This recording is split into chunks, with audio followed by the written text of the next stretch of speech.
ਵਾਹਿਗੁਰੂ ਵਾਹਿਗੁਰੂ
ਵਾਹਿਗੁਰੂ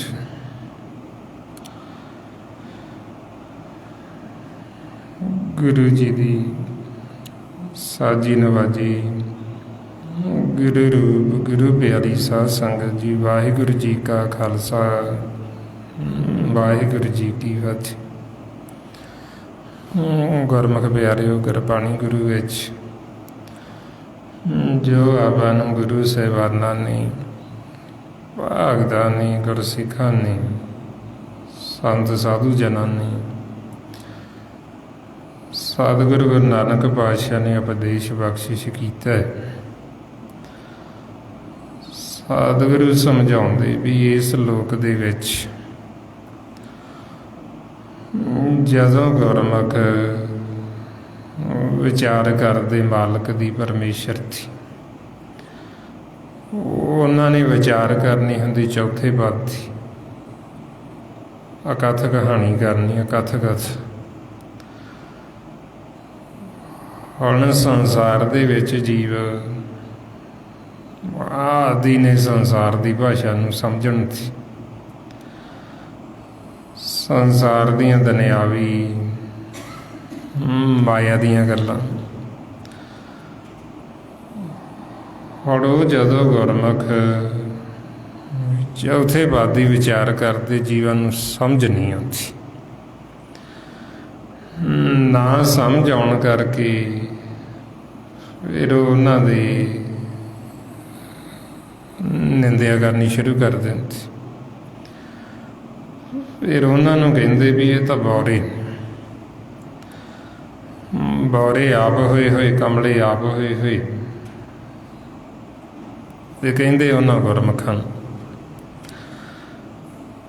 ਫਿਰ ਉਹ ਗੁਰਮੁਖ ਕਹਿੰਦੇ ਵੀ ਠੀਕ ਹੈ, ਜੇ ਅਸੀਂ ਬੌਰੇ ਹਾਂ, ਇਹ ਅਸੀਂ ਬੌਰੇ ਆਪ ਨਹੀਂ ਹੋਏ, ਸਾਨੂੰ ਰਾਮ ਨੇ ਕੀਤਾ, ਵਾਹਿਗੁਰੂ ਨੇ ਕੀਤਾ। ਬਈ ਹੋਰ ਸਾਰੀ ਖਲਕ, ਸਾਰੀ ਦੁਨੀਆ ਸਿਆਣੀ ਹੈ, ਠੀਕ ਹੈ ਵੀ ਅਸੀਂ ਕਮਲੀ ਸੀ। ਫਿਰ ਇਸ ਅਵਸਥਾ ਦੇ ਵਿੱਚ ਬਾਬਾ ਕਬੀਰ ਜੀ ਸੰਸਾਰ 'ਚ ਜੀਵ ਉਹਨਾਂ ਨੂੰ ਕਹਿਣ ਲੱਗੇ ਵੀ ਕਬੀਰ ਬੌਰਾ ਹੋ ਗਈ, ਕਿਉਂਕਿ ਉਹ ਗੱਲਾਂ ਇੱਦਾਂ ਦੀਆਂ ਕਰਦਾ, ਰੱਬ ਦੀਆਂ, ਰੱਬ ਨੂੰ ਮਿਲਾਪ ਦੀਆਂ ਗੱਲਾਂ ਕਰਦਾ। ਫਿਰ ਉਹ ਆਪ ਨੂੰ ਦੱਸਦੇ, ਕਹਿੰਦੇ ਮੇਰੇ ਬਾਬਾ ਮੈਂ ਬੌਰਾ ਸਭ ਖਲਕ ਸਿਆਣੀ ਮੈਂ ਬੌਰਾ, ਮੈਂ ਬਿਗੜਿਓ ਬਿਗੜੇ ਮਤ ਹੋਰ। ਬਈ ਸੰਸਾਰੀ ਜੀਵ ਕਹਿੰਦੇ ਵੀ ਇਹ ਤਾਂ ਵਿਗੜੇ ਹੋਏ ਨੇ ਜੀ। ਉਹ ਕਹਿੰਦੇ ਠੀਕ ਹੈ ਜੀ, ਅਸੀਂ ਵਿਗੜੇ ਹਾਂ ਅਤੇ ਸਾਡੇ ਪਿੱਛੇ ਲਾ ਕੇ ਵੀ ਹੋਰ ਨਾ ਵਿਗੜੇ। ਬਈ ਜੇ ਅਸੀਂ ਬੌਰੇ ਹਾਂ ਅਤੇ ਸਾਨੂੰ ਬੌਰੇ ਤਾਂ ਮਾਲਕ ਨੇ ਕੀਤਾ।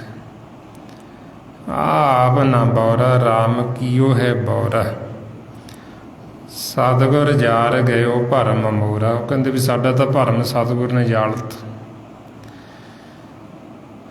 ਜਿਹੜਾ ਭਰਮ ਸਾਨੂੰ ਪਿਆ ਸੀ ਉਹ ਭਰਮ ਖਤਮ ਹੋ ਗਿਆ। ਤਾਂ ਕਰਕੇ ਜੀਵ ਆਪ ਭਰਮ 'ਚ ਨੇ, ਜਿਹੜੇ ਉਹ ਵਹਿਮਾਂ 'ਚ ਨੇ, ਉਹ ਫਿਰ ਉਹਨਾਂ ਗੁਰਮੁਖਾਂ ਨੂੰ ਬੌਰੇ ਕਹਿੰਦੇ। ਉਹਨਾਂ ਨੂੰ ਕਹਿੰਦੇ ਵੀ ਇਹ ਬੌਰੇ ਹੋ ਗਏ।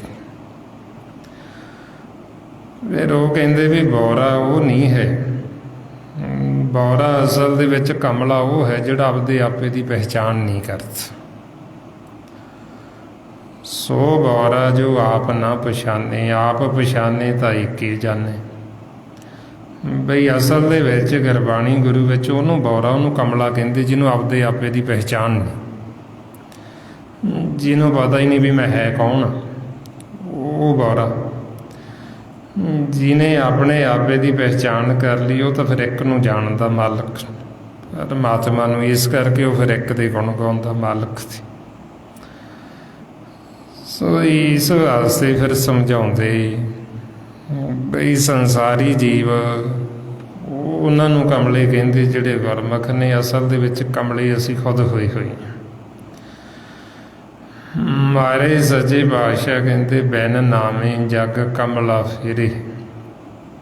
ਗੁਰਮੁਖ ਨਦਰੀ ਆਇਆ ਵੀ ਜਗ ਨਾਮ ਤੋਂ ਬਿਨਾਂ ਕਮਲਾ ਹੋਇਆ ਫਿਰਦਾ। ਸਾਡੇ ਮਨ ਕਮਲੇ ਨੇ। ਜਿਹੜਾ ਜੀਵ ਕਮਲਾ ਹੁੰਦਾ ਹੈ, ਕਮਲੇ ਨੂੰ ਆਪਦੇ ਘਰ ਬਾਰ ਦਾ ਨਹੀਂ ਪਤਾ ਹੁੰਦਾ। ਕਮਲੇ ਨੂੰ ਇਹ ਨਹੀਂ ਪਤਾ ਵੀ ਮੇਰਾ ਮਾਤਾ ਪਿਤਾ ਕੌਣ ਹੈ। ਨਾ ਕਮਲਾ ਇਸ਼ਨਾਨ ਕਰੇ, ਨਾ ਚੰਗਾ ਖਾਵੇ, ਨਾ ਚੰਗਾ ਪਹਿਨੇ, ਨਾ ਉਹ ਆਪਦੇ ਘਰ ਜਾਵੇ। ਕਮਲੇ ਦਾ ਜਿੱਧਰ ਨੂੰ ਮੂੰਹ ਹੁੰਦਾ ਉਧਰ ਨਹੀਂ ਤੁਰ ਜਾਂਦਾ। ਹੁਣ ਉਹੀਓ ਅਵਸਥਾ, ਉਹ ਹਾਲਤ ਸਾਡੇ ਮਨਾਂ ਦੀ, ਕਮਲਿਆਂ ਵਾਲੀ। ਜਿਹੜਾ ਮਨ ਕਮਲਾ ਹੈ, ਨਾ ਦਾ ਕਮਲਾ ਮਨ ਸਿਮਰਨ ਕਰਦਾ ਹੈ, ਉਹ ਸੰਗਤ ਨਹੀਂ ਕਰੇਗਾ। ਜਿਹੜਾ ਕਮਲਾ ਹੈ ਉਹ ਇਸ਼ਨਾਨ ਨਹੀਂ ਕਰੇਗਾ, ਕਿਉਂਕਿ ਸੰਗਤ ਚਾਹਾਂਗੇ ਇਹ ਸਾਡੇ ਮਨ ਦਾ ਇਸ਼ਨਾਨ ਹੋਣ, ਸਾਡਾ ਮਨ ਤੇ ਮਨ ਦਾ ਤਨ ਧੋਤਾ ਜਾਣਾ। ਪਰ ਜਿਹੜਾ ਕਮਲਾ ਉਹ ਨਾ ਸਿਮਰਨ ਕਰੇ, ਨਾ ਉਹ ਸਤਸੰਗਤ ਕਰੇ। ਫਿਰ ਅਸੀਂ ਜਿਹੜਾ ਕੱਪੜਾ ਪਹਿਨਣਾ ਸਿਰ ਸਲਾਹ ਦਾ ਮਾਲਕ ਦੀ ਵਡਿਆਈ, ਕਮਲਾ ਉਹ ਨਹੀਂ ਪਹਿਨਦਾ, ਕਿਉਂਕਿ ਕਮਲੇ ਨੇ ਮਾਲਕ ਦੀ ਤਾਂ ਕੋਈ ਗੱਲ ਕਰਨੀ ਹੋਈ ਨਹੀਂ। ਨਾ ਕਮਲੇ ਨੂੰ ਆਪਦੇ ਘਰ ਬਾਰ ਦਾ ਪਤਾ ਵੀ ਮੇਰਾ ਘਰ ਕਿੱਥੇ ਹੈ, ਨਾ ਕਮਲਾ ਆਪਦੇ ਘਰ ਦੀ ਗੱਲ ਕਰੇ। ਸੋ ਇਸ ਵਾਸਤੇ ਫਿਰ ਸਤਿਗੁਰੂ ਕਹਿੰਦੇ ਬਈ ਕਮਲਾ ਉਹ ਹੈ ਜਿਹਨੂੰ ਆਪਣੇ ਆਪੇ ਦੀ ਪਹਿਚਾਣ ਨਹੀਂ। ਕਮਲਾ ਉਹ ਹੈ ਜਿਹਨੂੰ ਆਪਦੇ ਘਰ ਦੀ ਪਹਿਚਾਣ ਨਹੀਂ। ਕਮਲਾ ਉਹ ਹੈ ਜਿਹੜਾ ਆਪਦੇ ਮਾਤਾ ਪਿਤਾ ਤੋਂ ਹੀ ਬੇਮੁਖ ਹੋਇਆ, ਵੀ ਜਿਹਨੂੰ ਆਪਦੇ ਮਾਂ ਪਿਓ ਦੀ ਪਹਿਚਾਣ ਨਹੀਂ ਹੈ ਵੀ ਮੇਰਾ ਮਾਤਾ ਪਿਤਾ ਕੌਣ ਹੈ।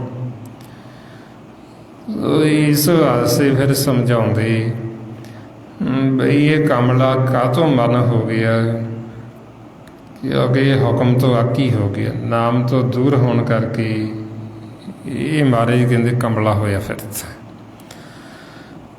ਹੁਣ ਐਸੀ ਅਵਸਥਾ ਦੇ ਵਿੱਚ ਕਮਲੇ ਮਨ ਹੋਏ ਹੋਏ ਆਪ ਜਿਹੜੇ ਗੁਰਮੁਖ ਸਾਨੂੰ ਕਮਲਿਆਂ ਨੂੰ ਸਮਝਾਉਣ ਵਾਸਤੇ ਆਉਂਦੇ, ਉਹ ਅਸੀਂ ਕਮਲੇ ਉਹਨਾਂ ਨੂੰ ਕਹਿਣ ਲੱਗ ਜਾਂਦੇ ਹਾਂ ਵੀ ਇਹ ਕਮਲੇ ਨੇ। ਅੱਗੇ ਤਾਂ ਗੱਲ ਹੀ ਉਹ ਕਰਦੇ ਜਿਹੜੀ ਕਦੇ ਸੁਣੀ ਨਹੀਂ, ਜਿਹਦੀ ਸਮਝ ਹੀ ਨਹੀਂ ਲੱਗਦੀ। ਸਾਡੇ ਤਾਂ ਉੱਤੋਂ ਦੀ ਲੰਘ ਜਾਂਦੀ ਵੀ ਕੀ ਗੱਲਾਂ ਕਰਦੇ। ਹੁਣ ਇਸ ਵਾਸਤੇ ਵੀ ਸਾਨੂੰ ਸਮਝ ਲੱਗ ਜੇ ਤਾਂ ਫਿਰ ਉਹ ਸਾਨੂੰ ਸਿਮਰਨ ਕਰਾਉਂਦੇ ਵੀ ਸਾਡਾ ਜਿਹੜਾ ਮਨ ਸੁੱਤਾ ਹੋਇਆ, ਤਾਂ ਕਰਕੇ ਸਾਨੂੰ ਸਮਝ ਨਹੀਂ ਆਉਂਦੀ। ਫਿਰ ਉਹ ਸਾਨੂੰ ਕਹਿੰਦੇ ਵੀ ਤੁਸੀਂ ਸਿਮਰਨ ਕਰੋ, ਸਿਮਰਨ ਕਰਕੇ ਸੁੱਤੇ ਹੋਏ ਮਨ ਨੂੰ ਜਗਾਓ। ਜਿਉਂ-ਜਿਉਂ ਅਸੀਂ ਸਿਮਰਨ ਕਰਾਂਗੇ ਸਾਡਾ ਮਨ ਜਾਗਤ ਅਵਸਥਾ 'ਚ ਆਏਗਾ, ਤਿਉਂ-ਤਿਉਂ ਸਾਨੂੰ ਸਮਝ ਲੱਗੇਗੀ। ਫਿਰ ਸਾਨੂੰ ਭੇਦ ਖੁੱਲ੍ਹਦਾ ਵੀ ਇਹ ਕਹਾਣੀ ਕਿਸੇ ਹੋਰ ਦੀ ਨਹੀਂ ਹੈ, ਇਹ ਸਾਰੀ ਕਹਾਣੀ ਸਾਡੇ ਮਨਾਂ ਦੀ ਹੈ, ਸਾਡੀ ਆਪਣੀ। ਇਹ ਘਰ ਘਰ ਦੀ ਕਹਾਣੀ ਹੈ ਜੋ ਸਾਨੂੰ ਸਤਿਗੁਰੂ ਗੁਰਬਾਣੀ ਗੁਰੂ ਵਿੱਚ ਦੱਸ ਰਹੇ ਬਈ ਕਿਵੇਂ ਸਾਡੇ ਮਨ ਸੁੱਤੇ, ਸੌਣ ਤੋਂ ਮਗਰੋਂ ਕਿਵੇਂ ਸਾਡੇ ਮਨ 'ਚ ਕਲੇਸ਼, ਸਾਡੇ ਤਨ 'ਚ ਕਲੇਸ਼ ਹੁੰਦਾ ਹੈ, ਕਿਵੇਂ ਸਾਡੇ ਪਰਿਵਾਰ 'ਚ ਕਲੇਸ਼ ਪੈਂਦਾ, ਫਿਰ ਕਿਵੇਂ ਸਮਾਜ 'ਚ ਕਲੇਸ਼ ਪੈਂਦਾ। ਵੀਰੇ ਅਸੀਂ ਕਿਵੇਂ ਕਲੇਸ਼ ਨੂੰ ਖਤਮ ਕਰ ਸਕਦੇ, ਕਿਵੇਂ ਅਸੀਂ ਸੁਖੀ ਹੋ ਸਕਦੇ, ਸਦਾ ਸੁਖੀ ਹੋ ਸਕਦੇ। ਉਹ ਫਿਰ ਸਾਰੀ ਕਹਾਣੀ ਸਾਡੀ ਆਪਣੀ ਚੱਲਦੀ।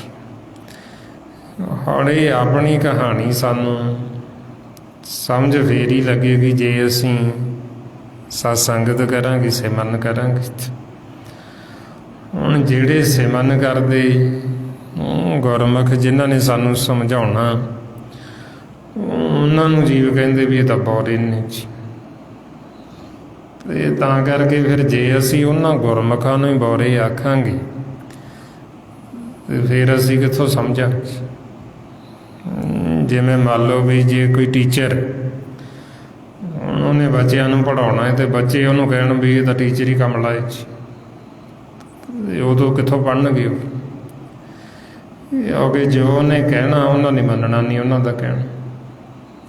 ਉਹਨਾਂ ਨੇ ਜੋ ਆਖੇਗਾ ਉਹਨੂੰ ਜਦੋਂ ਮੰਨਣਗੇ ਹੀ ਨਹੀਂ, ਅਤੇ ਫਿਰ ਜੋ ਉਹਨਾਂ ਨੂੰ ਪੜ੍ਹਾਉਣਾ ਚਾਹੁੰਦਾ ਉਹਨਾਂ ਨੂੰ ਕਿੱਥੋਂ ਪੜ੍ਹਾਈ ਆਏਗੀ, ਉਹ ਪੜ੍ਹ ਹੀ ਨਹੀਂ ਸਕਦੇ।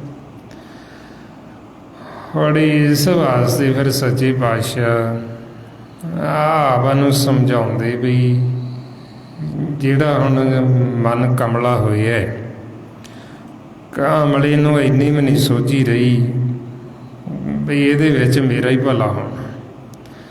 ਜਿਵੇਂ ਬੱਚਾ ਹੈ, ਮਾਂ ਪਿਓ ਸਮਝਾਉਂਦੇ ਵੀ ਪੜ੍ਹ ਲੈ ਖੇਲਾ, ਹਾਲਾਂਕਿ ਪੜ੍ਹਾਈ ਜੇ ਉਹ ਕਰ ਲਏਗਾ ਤਾਂ ਉਹਦਾ ਹੀ ਫਾਇਦਾ ਹੋਣਾ, ਉਹਨੂੰ ਹੀ ਅੱਗੇ ਜਾ ਕੇ ਉਹ ਚੀਜ਼ ਦਾ ਫਾਇਦਾ ਮਿਲਣਾ, ਸੌਖਾ ਰਹਿਣਾ।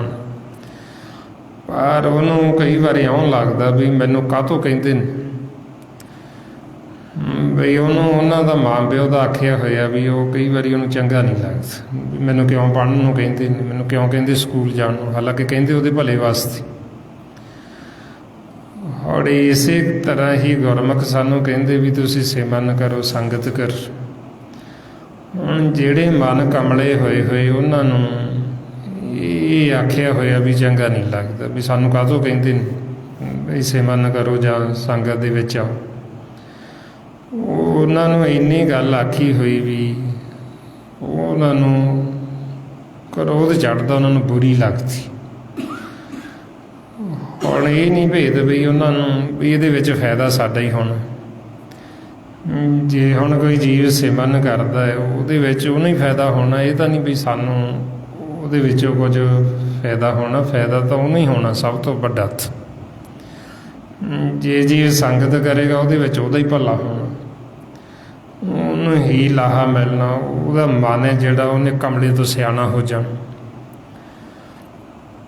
ਪਰ ਇਹ ਚੀਜ਼ ਦਾ ਭੇਦ ਵੀ ਸਾਨੂੰ ਫੇਰ ਲੱਗਦਾ ਜਦੋਂ ਅਸੀਂ ਸਤ ਸੰਗਤ ਕਰਦੇ ਹਾਂ, ਸਾਨੂੰ ਥੋੜ੍ਹੀ ਜਿਹੀ ਸੋਝੀ ਆਉਂਦੀ, ਫਿਰ ਅਸੀਂ ਉਹਨਾਂ ਗੁਰਮੁਖਾਂ ਦਾ ਸ਼ੁਕਰਾਨਾ ਕਰਦੇ ਹਾਂ ਵੀ ਚਲੋ ਮਾਲਕ ਨੇ ਕਿਰਪਾ ਕੀਤੀ, ਸਾਨੂੰ ਐਸੇ ਗੁਰਮੁਖਾਂ ਦਾ ਸੰਗ ਹੋਇਆ ਵੀ ਜਿਨ੍ਹਾਂ ਨੇ ਸਾਨੂੰ ਭੇਦ ਦਿੱਤਾ ਅਤੇ ਸਾਨੂੰ ਕਮਲਿਆਂ ਤੋਂ ਸਿਆਣੇ ਕਰ ਦਿੱਤਾ। ਉਹਨੂੰ ਫਿਰ ਕਹਿੰਦੇ ਪਾਂਧਾ, ਵੀ ਜਿਹੜਾ ਪੜ੍ਹਾਉਣ ਵਾਲਾ। ਬਈ ਅਸੀਂ ਬਾਰਕ ਮਾਲਕ ਦੇ, ਪਰ ਅਸੀਂ ਆਣੇ ਸੀ, ਕਮਲੇ ਸੀ।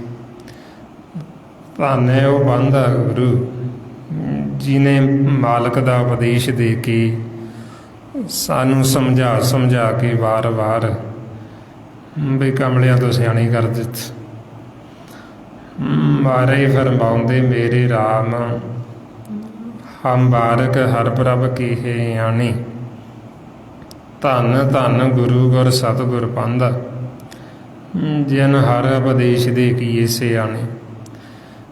ਬਈ ਧੰਨ ਹੈ ਉਹ ਪਾਂਧਾ ਜਿਹਨੇ ਸਾਨੂੰ ਉਪਦੇਸ਼ ਦੇ ਕੇ ਕਮਲਿਆਂ ਤੋਂ ਸਿਆਣੇ ਕੀਤੇ।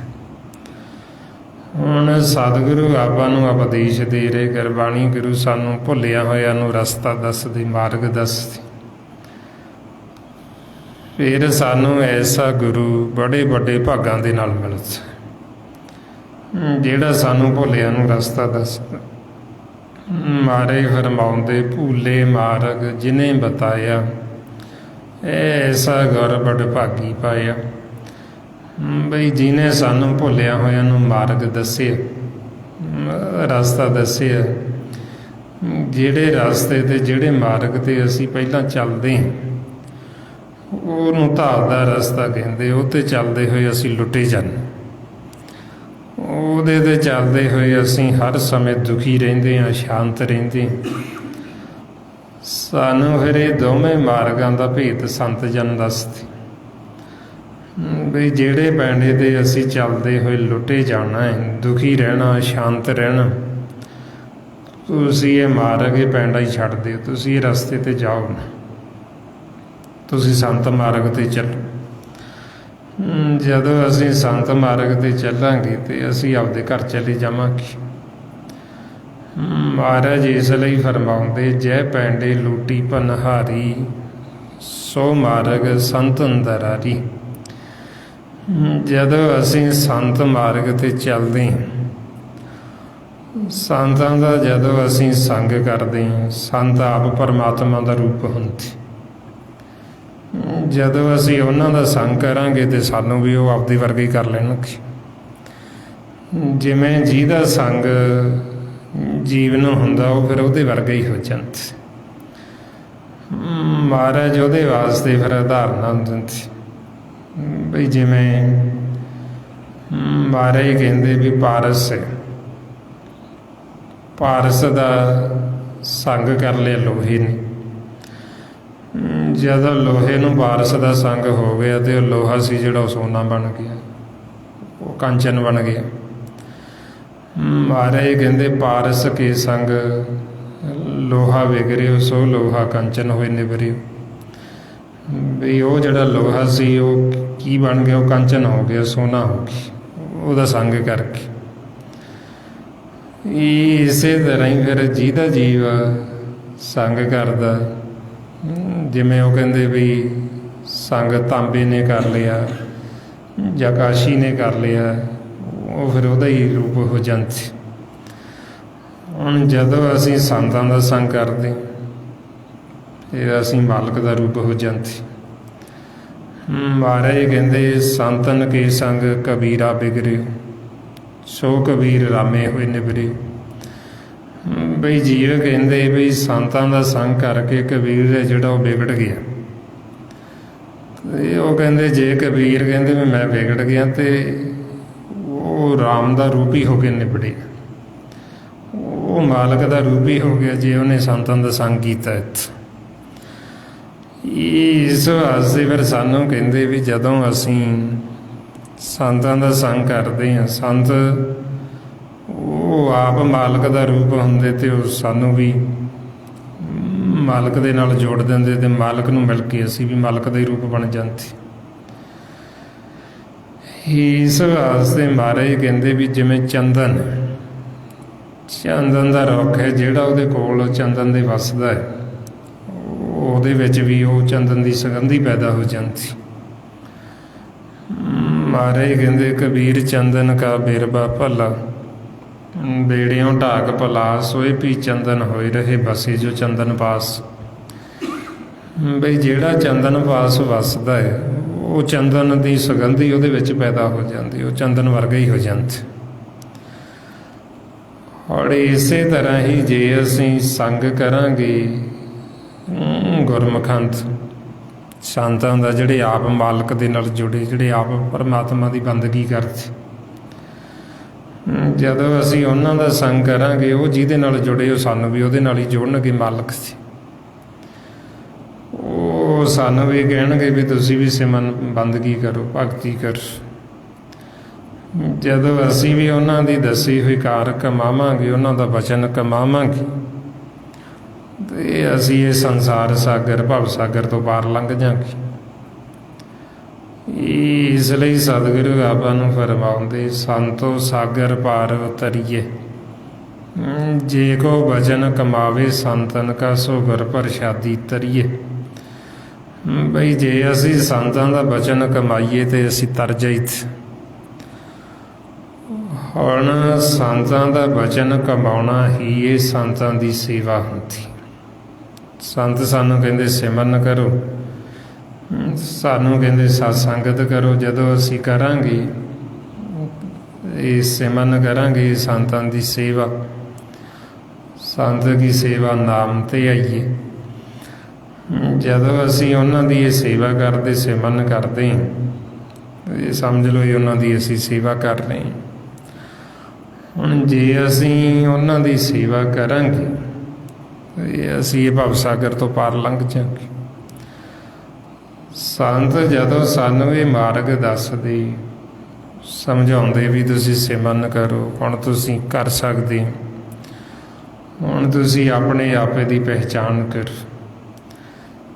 ਜਦੋਂ ਅਸੀਂ ਫਿਰ ਵੀ ਉਹਨਾਂ ਦਾ ਬਚਨ ਨਹੀਂ ਮੰਨਦੇ, ਫਿਰ ਉਹਨਾਂ ਨੂੰ ਦੁੱਖ ਹੁੰਦਾ। ਸੰਤਾਂ ਨੂੰ ਉਹਦਾ ਵੀ ਦੁੱਖ ਨਹੀਂ ਹੁੰਦਾ।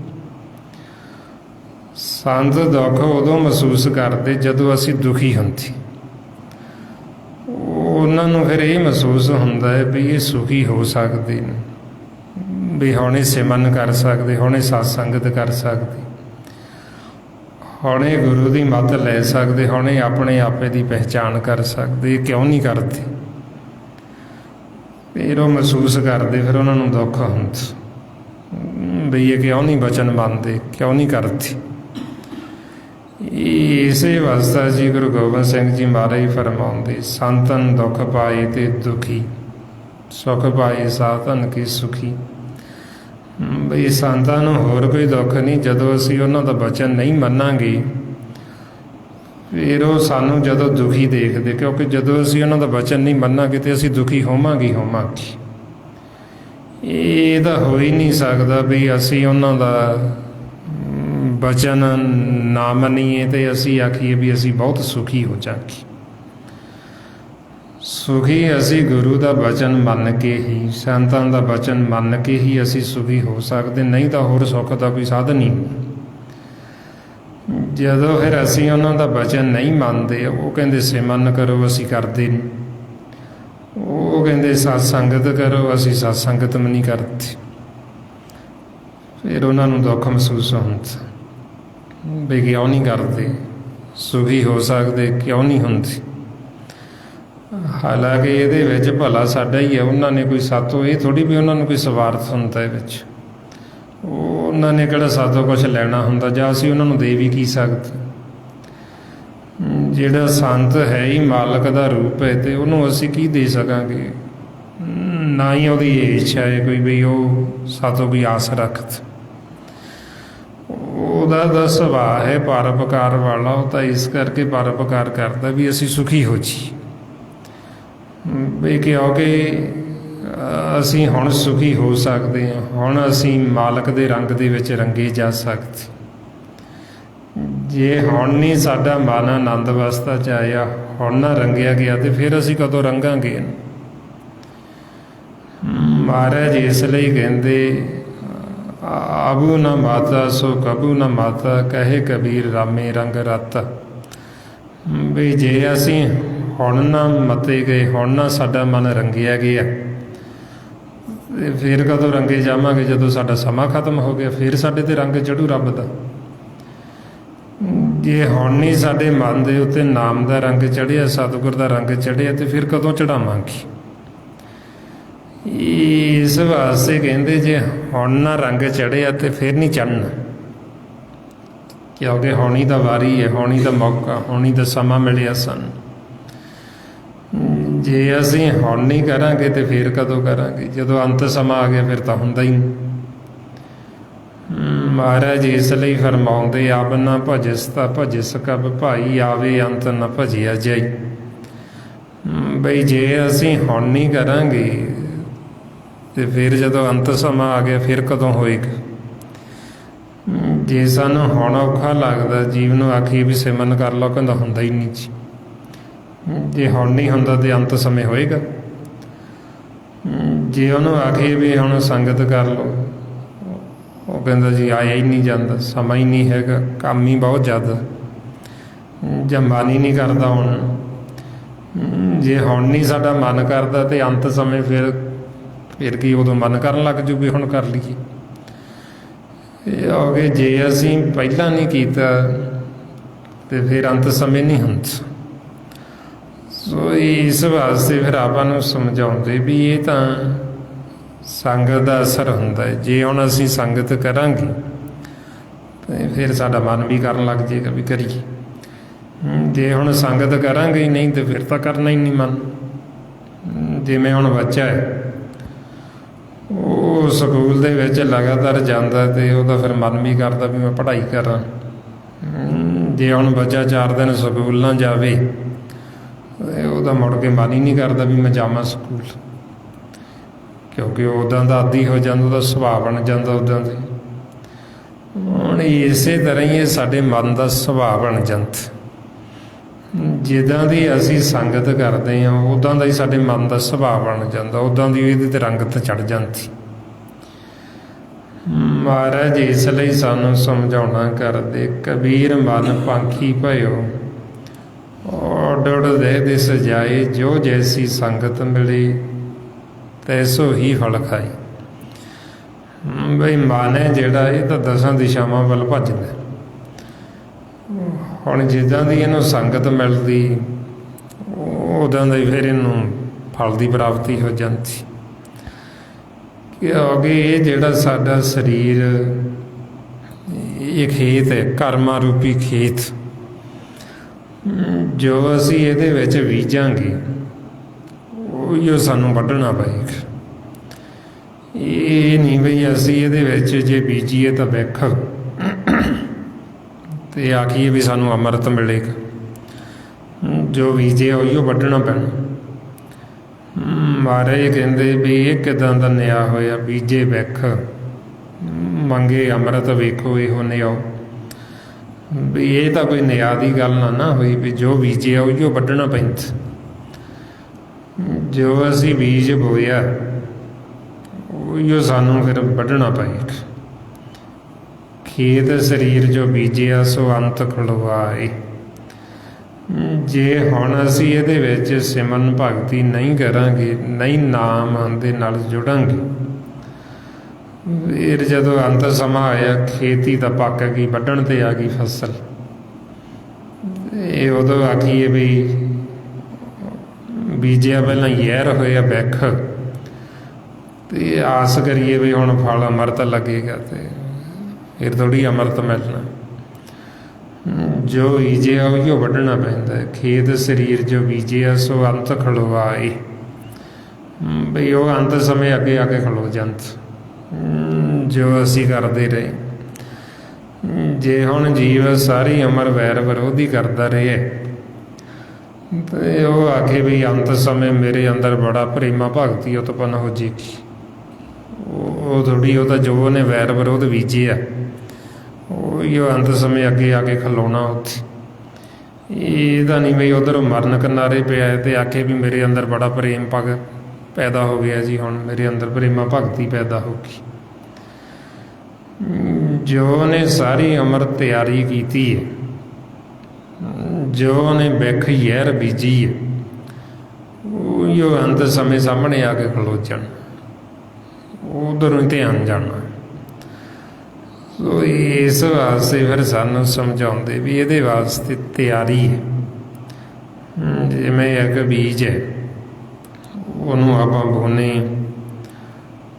ਫਿਰ ਉਹ ਉੱਗਦਾ ਹੈ, ਫਿਰ ਉਹਨੂੰ ਆਪਾਂ ਪਾਣੀ ਦਿੰਦੇ ਹਾਂ, ਫਿਰ ਉਹਨੂੰ ਸਿੰਜਦੇ ਹਾਂ, ਫਿਰ ਉਹ ਦਰਖਤ ਬਣਦਾ ਹੈ, ਫਿਰ ਉਹ ਦਰਖਤ ਨੂੰ ਫਲ ਲੱਗਦਾ ਤੇ ਫਿਰ ਉਹ ਫਲ ਪੱਕਦਾ ਤੇ ਫਿਰ ਆਪਾਂ ਉਹਨੂੰ ਖਾਂਦੇ ਹਾਂ। ਕਿੰਨਾ ਸਮਾਂ ਲੱਗਦਾ। ਔਰ ਇਸੇ ਤਰ੍ਹਾਂ ਹੀ ਸਾਡਾ ਇਹ ਜਿਹੜਾ ਸਰੀਰ ਖੇਤ ਹੈ ਤੇ ਇਹਦੇ ਵਿੱਚ ਜੇ ਅਸੀਂ ਨਾਮ ਦੀ ਖੇਤੀ ਕਰਾਂਗੇ, ਫਿਰ ਨਾਮ ਨੂੰ ਜਿਹੜਾ ਫਲ ਉਹ ਅੰਮ੍ਰਿਤ ਲੱਗਣਾ। ਫਿਰ ਅਸੀਂ ਉਹ ਅੰਮ੍ਰਿਤ ਫਲ ਛਕਾਂਗੇ ਅਤੇ ਫਿਰ ਅਸੀਂ ਸਦਾ ਲਈ ਅਮਰ ਹੋ ਜਾਵਾਂਗੇ। ਹੁਣ ਉਹਦੇ ਵਾਸਤੇ ਇੱਕ ਤਿਆਰੀ ਹੈ, ਮਿਹਨਤ ਹੈ, ਅਭਿਆਸ ਹੈ, ਬੰਦਗੀ ਹੈ, ਭਗਤੀ ਹੈ। ਅਤੇ ਜੇ ਹੁਣ ਜੀਵ ਉਹ ਕਰੀ ਨਾ ਅਤੇ ਫਿਰ ਆਖੇ ਵੀ ਮੈਂ ਮੁਕਤ ਹੋ ਜਾਵਾਂਗੀ, ਅਤੇ ਫਿਰ ਉਹ ਕਿੱਥੋਂ ਮੁਕਤ ਹੋ ਸਕਦਾ।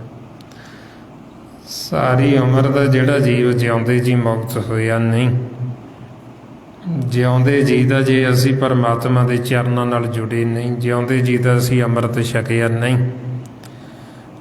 ਅੰਤਰਮੁਖੀ ਹੋਏ ਨਹੀਂ ਅਤੇ ਅੰਮ੍ਰਿਤ ਪੀਤਾ ਨਹੀਂ, ਅਤੇ ਆਖੀ ਅੰਤ ਸਮੇਂ ਹੁਣ ਸਾਨੂੰ ਅੰਮ੍ਰਿਤ ਮਿਲੇਗਾ।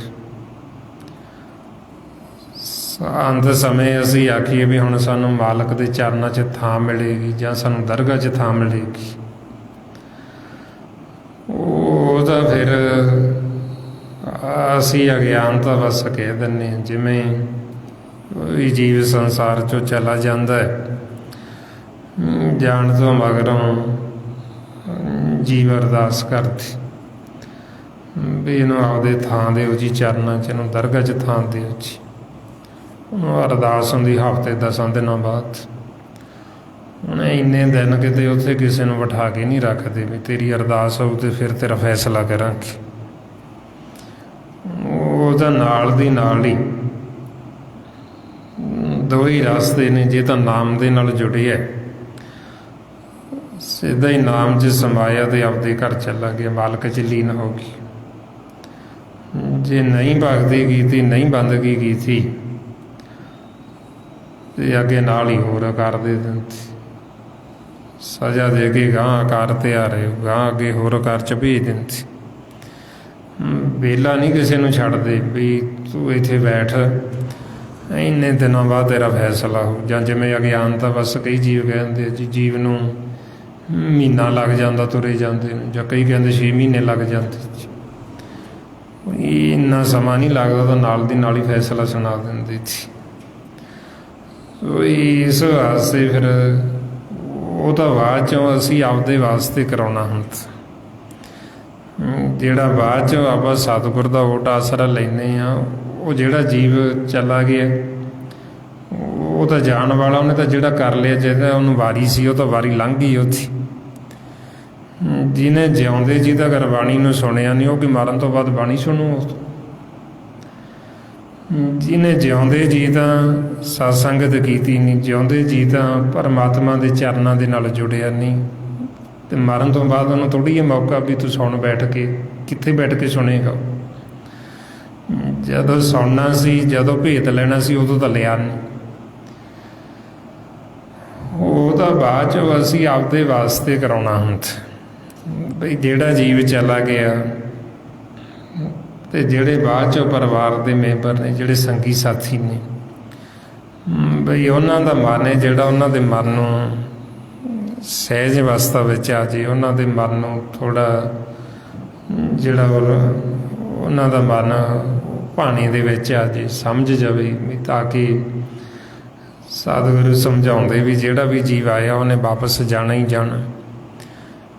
ਜੋ ਆਇਆ ਸੋ ਚੱਲ ਸੀ, ਸਭ ਕੋਈ ਆਈ ਵਾਰੀ। ਇਹ ਤਾਂ ਫਿਰ ਅਸੀਂ ਆਪਦੇ ਵਾਸਤੇ ਕਰਾਉਣਾ ਹੁੰਦਾ ਵੀ, ਤਾਂ ਕਿ ਜਿੱਥੇ ਉਹ ਗਿਆ ਹੈ ਅਸੀਂ ਵੀ ਜਾਣਾ, ਵੀ ਤਾਂ ਕਿ ਸਾਨੂੰ ਭੇਦ ਆ ਜੇ ਵੀ ਕਿੱਥੇ ਜਾਣਾ ਜਾਂ ਕਿੱਥੇ ਗਿਆ ਹੈ। ਜੇ ਅਸੀਂ ਉਹਦੇ ਬਿਨਾਂ ਰਹਿ ਨਹੀਂ ਸਕਦੇ, ਸਾਡਾ ਇੰਨਾ ਹੀ ਪਿਆਰ ਹੈ, ਅਤੇ ਫਿਰ ਅਸੀਂ ਉਹਨੂੰ ਮਿਲ ਸਕਦੇ ਹਾਂ। ਕਿਵੇਂ ਮਿਲ ਸਕਦੇ, ਉਹ ਸਾਨੂੰ ਸਤਿਗੁਰੂ ਦੱਸਦੇ ਵੀ ਤੁਸੀਂ ਜਾਗੋ ਅਤੇ ਜਾ ਕੇ ਮਿਲ ਲਓ। ਫਿਰ ਇਸ ਵਾਸਤੇ ਅਸੀਂ ਇਹ ਕਰਾਉਣਾ ਹੁੰਦਾ ਵੀ ਬਾਅਦ 'ਚੋਂ ਸਤਿਗੁਰਾਂ ਦਾ ਜੋ ਓਟ ਆਸਰਾ ਲੈਂਦੇ, ਪਰ ਉਹ ਜੀਵ ਅਗਿਆਨਤਾ ਵਸ ਹੋਣ ਕਰਕੇ ਜੀਵ ਸਮਝਦੇ ਵੀ ਸਾਡੇ ਵਾਸਤੇ ਨਹੀਂ, ਜਿਹੜਾ ਚਲਾ ਗਿਆ ਉਹਦੇ ਵਾਸਤੇ। ਇਸ ਵਾਸਤੇ ਫਿਰ ਆਪਾਂ ਨੂੰ ਸੱਚੇ ਪਾਤਸ਼ਾਹ ਸਮਝਾਉਂਦੇ ਵੀ ਕਿਸੇ ਦੀ ਸਿਫਾਰਿਸ਼ 'ਤੇ ਦਰਗਾਹ 'ਚ ਥਾਂ ਨਹੀਂ ਮਿਲਦੀ। ਜੇ ਹੁਣ ਬਾਅਦ 'ਚੋਂ ਆਪਾਂ ਕਹੀਏ ਵੀ ਇਹਨੂੰ ਥਾਂ ਦਿਓ ਜੀ ਦਰਗਾਹ 'ਚ, ਇਹਨੂੰ ਆਪਦੇ ਚਰਨਾਂ 'ਚ ਥਾਂ ਦਿਓ ਜੀ, ਜਿਹੜਾ ਜਿਉਂਦੇ ਜੀ ਤਾਂ ਦਰਗਾਹ ਦੇ ਵਿੱਚ ਗਿਆ ਨਹੀਂ ਕਿਤੇ, ਜਿਹਨੇ ਆਉਣ ਜਾਣ ਬਣਾਇਆ ਨਹੀਂ। ਜਿਉਂਦਾ ਜੀ ਦਾ ਜਿਹੜਾ ਕਦੇ ਪਰਮਾਤਮਾ ਦੇ ਚਰਨਾਂ ਨਾਲ ਅੰਦਰ ਜੁੜਿਆ ਨਹੀਂ, ਫਿਰ ਉਹ ਮਰਨ ਤੋਂ ਬਾਅਦ ਥੋੜ੍ਹੀ ਚਰਨਾਂ ਨਾਲ ਜੁੜ ਜੇਗਾ ਜਾਂ ਉਹਨੂੰ ਚਰਨਾਂ 'ਚ ਥਾਂ ਮਿਲ ਜੇਗੀ। ਇਹ ਤਾਂ ਬਾਅਦ 'ਚੋਂ ਸਿਰਫ ਸਾਡੇ ਮਨ ਨੂੰ ਚਲੋ ਥੋੜ੍ਹਾ ਧਰਵਾਸ ਆ ਜਾਂਦਾ ਵੀ ਠੀਕ ਹੈ ਜੀ, ਅਸੀਂ ਅਰਦਾਸ ਕਰਾ ਦਿੱਤੀ ਹੈ ਵੀ ਉਹਨੂੰ ਆਪਦੇ ਚਰਨਾਂ 'ਚ ਥਾਂ ਦਿਓ ਜੀ, ਦਰਗਾਹ 'ਚ ਥਾਂ ਦਿਓ। ਅਸੀਂ ਕਿਹੜਾ ਬਾਅਦ 'ਚੋਂ ਦੇਖਣ ਜਾਣਾ ਵੀ ਥਾਂ ਮਿਲੀ ਹੈ ਕਿ ਜਾਂ ਨਹੀਂ ਮਿਲੀ। ਕਿਉਂਕਿ ਨਾ ਹੀ ਸਾਡੀ ਸੋਚ ਉੱਥੇ ਤੱਕ ਜਾਂਦੀ ਹੈ ਵੀ ਅਸੀਂ ਦੇਖੀਏ ਤਾਂ ਸਹੀ ਵੀ ਅਕਸਰ ਨੂੰ ਸਾਰੀ ਉਮਰ ਸਾਡੇ ਨਾਲ ਰਹੇ ਨੇ, ਸਾਡੇ ਸੰਜੋਗੀ ਰਹੇ ਨੇ, ਹੁਣ ਕਿੱਥੇ ਚਲੇ ਗਏ। ਇਹਨੂੰ ਫਿਰ ਮਹਾਰਾਜ ਕਹਿੰਦੇ ਆਤਮਕ ਪ੍ਰੇਮ। ਜੇ ਤਾਂ ਸਾਡਾ ਆਤਮਕ ਪ੍ਰੇਮ ਹੋਏਗਾ, ਸੱਚਾ ਪਿਆਰ ਹੋਏਗਾ, ਫਿਰ ਤਾਂ ਅਸੀਂ ਇਹ ਮਾਰਗ 'ਤੇ ਚੱਲਾਂਗੇ। ਫਿਰ ਤਾਂ ਅਸੀਂ ਗੁਰਬਾਣੀ ਗੁਰੂ ਦੇ ਦੱਸੇ ਹੋਏ ਰਸਤੇ ਨੂੰ ਅਪਣਾ ਕੇ ਫਿਰ ਤਾਂ ਅਸੀਂ ਜਾਗਾਂਗੇ। ਪਰ ਜੇ ਸਾਡਾ ਸਿਰਫ ਪਿਆਰ ਕਿੱਥੇ ਤੱਕ ਹੁੰਦਾ, ਮਾਇਆ ਤੱਕ, ਸੰਸਾਰ ਦੇ ਵਿੱਚ, ਉਹ ਮਾਇਆ ਦਾ ਪਿਆਰ ਫਿਰ ਸਾਨੂੰ ਇੱਕ ਵਾਰ ਤਾਂ ਕਮੀ ਮਹਿਸੂਸ ਹੁੰਦੀ ਜੀਵ ਦੀ ਜਾਣ ਦੀ, ਕਿਉਂਕਿ ਉਹ ਤੋਂ ਅਸੀਂ ਬੜੇ ਸਵਾਰਥ ਲਾਏ ਰੱਖੇ ਹੁੰਦੇ ਨੇ, ਉਹ ਤੋਂ ਆਸਾਂ ਲਾ ਕੇ ਰੱਖੀਆਂ ਹੁੰਦੀਆਂ ਸੰਸਾਰ ਦੀਆਂ। ਉਹ ਫਿਰ ਇੱਕ ਵਾਰ ਸਾਡੀਆਂ ਆਸਾਂ ਜਿਹੜੀਆਂ ਵਿੱਚ ਹੀ ਰਹਿ ਜਾਂਦੀਆਂ, ਟੁੱਟ ਜਾਂਦੀਆਂ।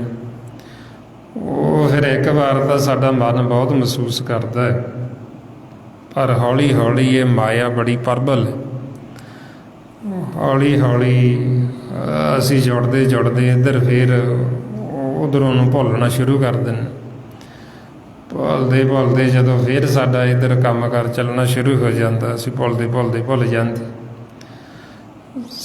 ਅਸੀਂ ਇਹ ਸੋਚਦੇ ਹੀ ਨਹੀਂ ਵੀ ਅਸੀਂ ਵੀ ਉਹਨੂੰ ਮਿਲੀਏ, ਜਾਂ ਅਸੀਂ ਦੇਖੀਏ ਤਾਂ ਸਹੀ ਵੀ ਗਿਆ ਤੇ ਗਿਆ ਕਿੱਥੇ, ਕਿਉਂਕਿ ਉੱਧਰ ਨੂੰ ਸਾਡੀ ਸੋਚ ਹੀ ਬੰਦ ਕੀਤੀ ਹੋਈ ਹੈ ਇਹ ਕਾਲ ਨੇ। ਸਾਡੀ ਜਿਹੜੀ ਸੋਚ ਹੀ ਸਿਰਫ ਇਹ ਸੰਸਾਰ ਤੱਕ ਹੈ, ਇਹ ਸਰੀਰ ਤੱਕ ਹੈ, ਮਾਇਆ ਤੱਕ। ਤਾਂਹੀਓ ਮਹਾਰਾਜ ਇਹਨੂੰ ਫਿਰ ਝੂਠੀ ਪ੍ਰੀਤ ਕਹਿੰਦੇ, ਸੰਸਾਰ ਦਾ ਪਿਆਰ ਝੂਠਾ। ਬਈ ਇਸੇ ਜੀਵ ਆਪੋ ਆਪਣੇ ਸਵਾਰਥ ਕਰਕੇ ਇੱਕ ਦੂਸਰੇ ਨਾਲ ਬੱਝੇ ਹੋਏ ਨੇ, ਹੋਰ ਕੋਈ ਆਤਮਕ ਪਿਆਰ ਨਹੀਂ ਕਰਦੇ। ਤਾਂਹੀਓ ਮਹਾਰਾਜ ਫਰਮਾਉਂਦੇ, ਜਗਤ ਮੈਂ ਝੂਠੀ ਦੇਖੀ ਪ੍ਰੀਤ, ਆਪਣੇ ਸੁੱਖ ਸਿਉ ਹੀ ਸਭ ਲਾਗਿਓ, ਕਿਆ ਦਾਰਾ ਕਿਆ ਮੀਤ। ਬਈ ਇੱਥੇ ਜੀਵ ਆਪੋ ਆਪਣੇ ਸੁੱਖਾਂ ਕਰਕੇ, ਸਵਾਰਥ ਕਰਕੇ ਇੱਕ ਦੂਸਰੇ ਨਾਲ ਬੱਝੇ ਹੋਏ ਨੇ। ਇਹ ਸਤਿਗੁਰੂ ਸਾਨੂੰ ਕਹਿੰਦੇ ਬਈ ਅਸਲ ਪਿਆਰ ਤਾਂ ਹੈ ਜੇ ਅਸੀਂ ਅੰਦਰਲੇ ਦੀ ਪਹਿਚਾਣ ਕਰੀਏ। ਬਈ ਉਹ ਕੌਣ ਹੈ ਜਿਹੜਾ ਇਸ ਸਰੀਰ ਦੇ ਵਿੱਚ ਬੋਲਦਾ ਹੈ, ਜਿਹੜਾ ਦੇਖਦਾ ਹੈ, ਜਿਹੜਾ ਸੁਣਦਾ ਹੈ, ਜਿਹੜਾ ਇਹਨੂੰ ਲੈ ਕੇ ਚੱਲਦਾ। ਜੇ ਅਸੀਂ ਉਹਦੀ ਪਹਿਚਾਣ ਕਰਾਂਗੇ ਤੇ ਫਿਰ ਸਾਡਾ ਉਹਦੇ ਨਾਲ ਪਿਆਰ ਹੋਏਗਾ। ਜੇ ਉਹਦੇ ਨਾਲ ਪਿਆਰ ਹੋਏਗਾ ਤੇ ਉਹਨੂੰ ਅਸੀਂ ਮਿਲ ਸਕਦੇ ਹਾਂ। ਸਰੀਰ ਨੂੰ ਜਦੋਂ ਛੱਡੇਗਾ ਅਸੀਂ ਉਹਨੂੰ ਫਿਰ ਵੀ ਮਿਲ ਲਾਂਗੇ। ਅੱਗੇ ਇਹਦਾ ਸਰੀਰ ਆਪਾਂ ਰੋਜ਼ ਹੀ ਛੱਡਦੇ ਹਾਂ। ਰਾਤ ਨੂੰ ਹੁਣ ਆਪਾਂ ਸੌਂ ਜਾਂਦੇ ਹਾਂ, ਜਦੋਂ ਸੌਂ ਜਾਂਦੇ ਅਸੀਂ ਇਹ ਸਰੀਰ ਨੂੰ ਛੱਡ ਦਿੰਦੇ। ਤਾਈਆਂ ਅੱਗੇ ਕਹਿੰਦੇ ਹੁੰਦੇ ਸੀ ਬਜ਼ੁਰਗ, ਸੁੱਤਾ ਮੋਇਆ ਇੱਕ ਬਰਾਬਰ। ਵੀ ਸੁੱਤਾ ਤੇ ਮਰਿਆ ਇੱਕ ਬਰਾਬਰ ਹੀ ਹੈ, ਕਿਉਂਕਿ ਅਸੀਂ ਰੋਜ਼ ਹੀ ਮਰ ਜਾਂਦੇ। ਜਦੋਂ ਅਸੀਂ ਸੁੱਤੇ ਹੁੰਦੇ ਹਾਂ ਅਸੀਂ ਇੱਧਰੋਂ ਮਰੇ ਹੁੰਦੇ ਹਾਂ, ਤਾਈਆਂ ਸਾਨੂੰ ਇੱਧਰ ਦਾ ਕੋਈ ਗਿਆਨ ਨਹੀਂ ਹੁੰਦਾ। ਹੁਣ ਅਸੀਂ ਫਿਰ ਸੌਣ ਤੋਂ ਮਗਰੋਂ ਕਿੱਥੇ ਜਾਂਦੇ ਹਾਂ?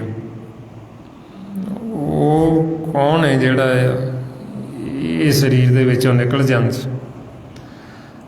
ਜਦੋਂ ਫਿਰ ਸਵੇਰ ਹੁੰਦੀ ਫਿਰ ਆ ਕੇ ਇਹਦੇ ਵਿੱਚ ਵੜ ਜਾਂਦਾ, ਫਿਰ ਇਹਨੂੰ ਲੈ ਕੇ ਚੱਲ ਪੈਂਦਾ।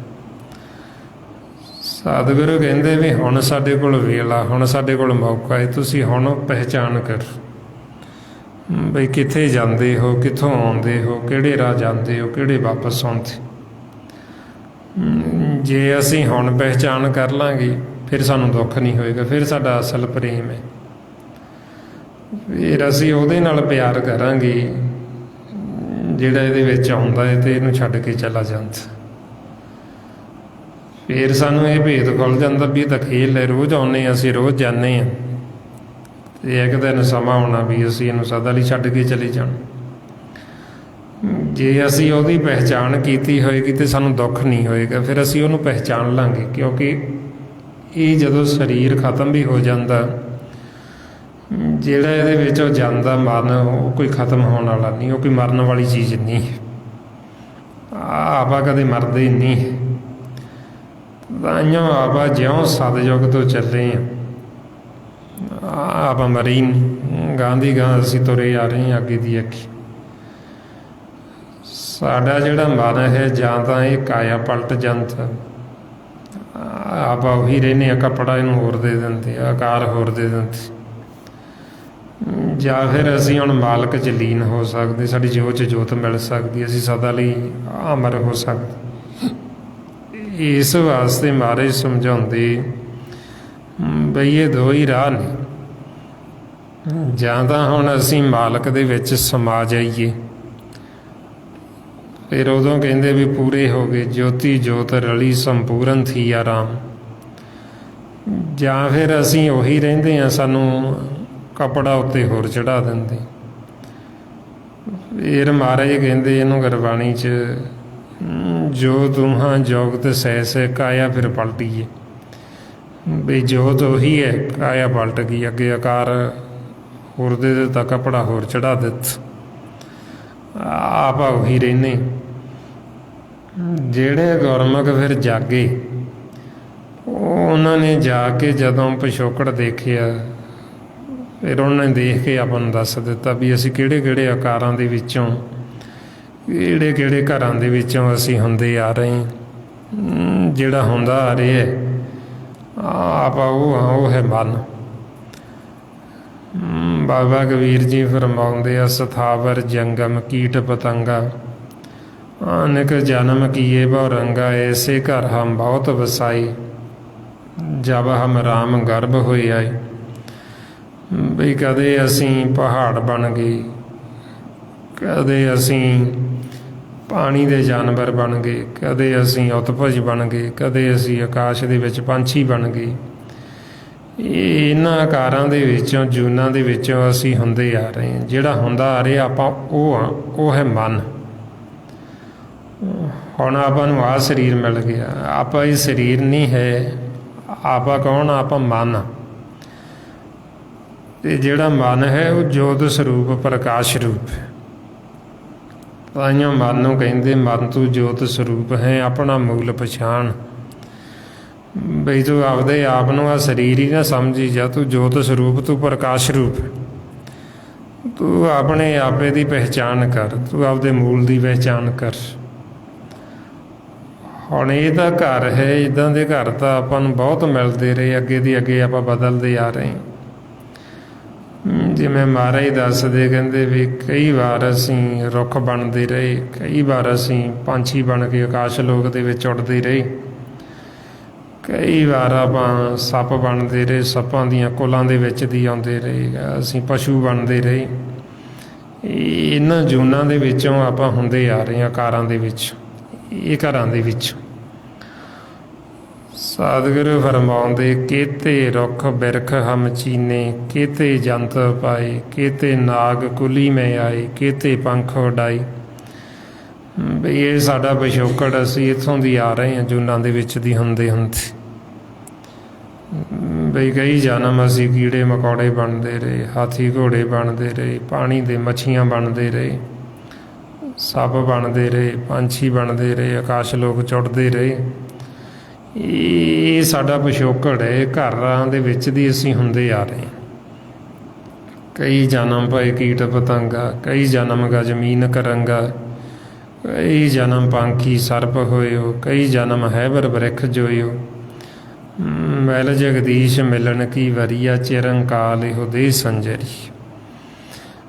ਬਈ ਬੜੇ ਚਿਰਾਂ ਬਾਅਦ ਸਾਨੂੰ ਹੁਣ ਇਹ ਘਰ ਮਿਲਿਆ, ਮਾਨਸ ਜਮ, ਮਾਨਸ ਦੇਹੀ।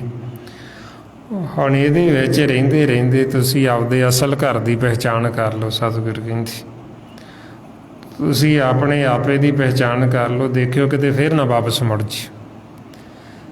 ਜੇ ਹੁਣ ਅਸੀਂ ਇੱਥੋਂ ਵਾਪਸ ਮੁੜੇ ਤੇ ਫਿਰ ਪਤਾ ਨਹੀਂ ਕਦੋਂ ਸਾਨੂੰ ਦੁਬਾਰਾ ਮਾਨਸ ਜਾਮਾ ਮਿਲੇ ਕਿ ਜਾਂ ਨਾ ਮਿਲੇ। ਕਿਉਂਕਿ ਧਿਆਨ ਦਾ ਖੇਲ ਚੱਲਦਾ, ਜਿੱਧਰ ਨੂੰ ਸਾਡਾ ਧਿਆਨ ਹੁੰਦਾ ਉਹੀਓ ਸਾਨੂੰ ਆਕਾਰ ਮਿਲ ਜਾਂਦਾ, ਉਸੇ ਜੂਨ 'ਚ ਭੇਜ ਦਿੰਦੀ। ਤਾਂਹੀਓ ਹੁਣ ਆਪਾਂ ਨੂੰ ਸੱਚੇ ਪਾਤਸ਼ਾਹ ਸਮਝਾਉਂਦੇ ਵੀ ਹੁਣੇ ਮੌਕਾ, ਹੁਣੇ ਵਾਰੀ।